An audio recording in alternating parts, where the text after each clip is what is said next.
Cognitive development theory was formed by Piaget. Piaget's theories became the basis of discovery learning, which is the idea that children learn best through doing and actively exploring. This became central to the transformation of the primary school system in the 1900s. Piaget regarded cognitive development as a process of maturation and interaction with environment. This was different from what other people believed at the time, which was that knowledge potential was something that was innate.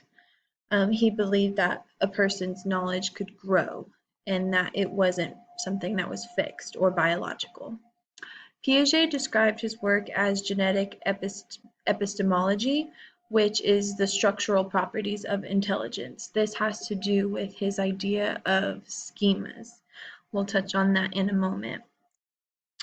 Cognitive development theory additionally was concerned with children. He was just fascinated by how their minds developed and worked when a lot of people weren't really interested in that. That's why his thoughts were so revolutionary. He focused on the development rather than the learning, so his theory doesn't address the learning of information or specific behaviors.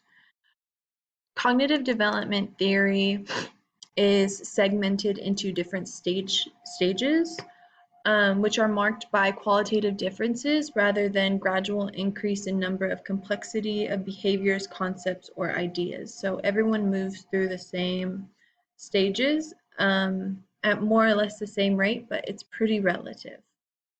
So Piaget considered schemas the building blocks of knowledge. Everybody has these schemas which enable us to form mental representations of the world, which we use to understand and respond to situations.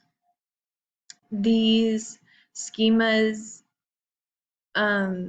get more elaborate and we gain more as we get older. These schemas, when blocked together and sort of segmented, form scripts, which are our stored mental processes that we apply to situations when we need them. So when children develop and move through the stage theory of cognitive development, they sort of need to transform these schemas a little bit. They need to moderate them to understand new incoming information. So we have these adaptation processes which enable us to transition from one stage to another. These adaptation processes are assimilation, which is when existing schema are used to deal with new situations or objects, as well as equilibration,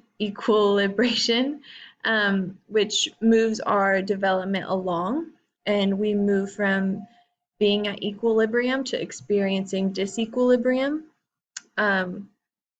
And we accommodate information, which is when existing schema do not work and we need to be changed to deal with new situations or objects.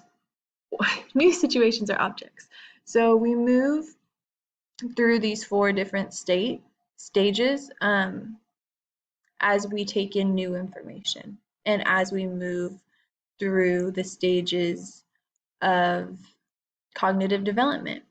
So those stages reflect the increasing sophistication of a child's thought.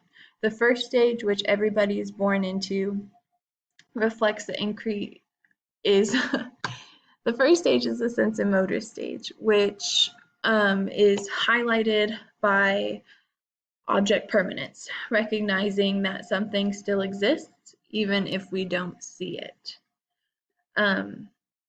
Kind of which is like peekaboo, like a baby doesn't always understand that if you cover his eyes, he doesn't realize you're still there. So yeah, by 2 years old, they understand that even when they can't see you, you still exist. After that, we move on to the sensomotor stage. Oh, I'm sorry, that was the sensomotor stage. Next is the pre-operational stage, which is from age 2 to age 7, which is when we think symbolically and understand that understand symbols, that one word represents something else, something other than itself.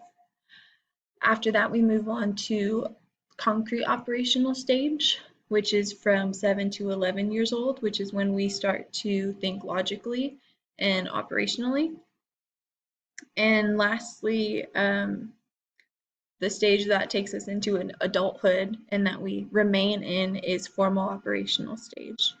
And this is when we think about abstract concepts, test hypotheses, and think logically.